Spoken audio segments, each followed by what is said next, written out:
Quand la gauche dit « il faut qu'on ait accès à Matignon », en fait, juridiquement, c'est infaisable. En tout cas, c'est intenable sur le long terme.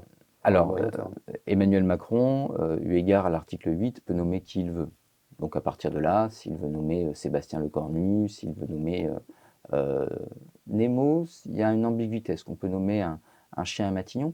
Rien n'oblige que ce soit un humain. Il peut nommer qui il veut. Dans ce cadre-là,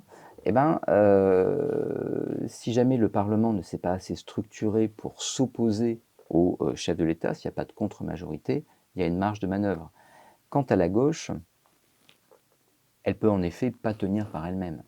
Mais qu'aurait fait un président allemand, italien, etc., dans des régimes qui sont finalement assez similaires, hein. C'est-à-dire qu'encore une fois, il faut arrêter avec l'idée que le président français, il aurait plein de pouvoirs, etc.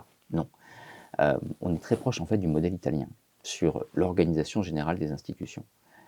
Un président italien aurait été voir Lucie Castet, la candidate de la gauche, et lui aurait dit « Madame Castet, en effet, le bloc auquel vous appartenez est arrivé en tête, amenez-moi 289 députés, la majorité absolue pour qu'un gouvernement ne soit pas renversé.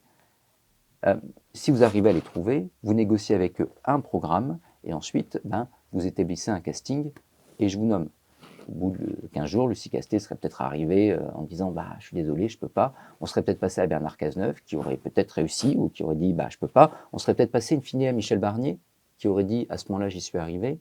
Mais comprenez bien que ce n'est pas du tout la même chose.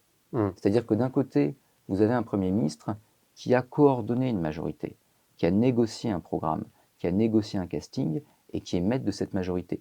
De l'autre, vous avez un président de la République qui dit « pas de spoiler, on attend 2 mois, et dans 2 mois, vous allez voir, je vais vous sortir un Premier ministre ». Il prend son chapeau, il sort Michel Barnier, surprise du chef.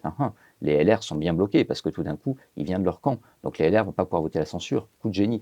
Michel Barnier, écoute, voilà, tu as un budget, tu as 1 mois pour le préparer et commencer à le déposer, parce que quand même, il est très très tard dans l'année budgétaire. Et donc maintenant, c'est à toi de trouver un budget, un programme et une majorité.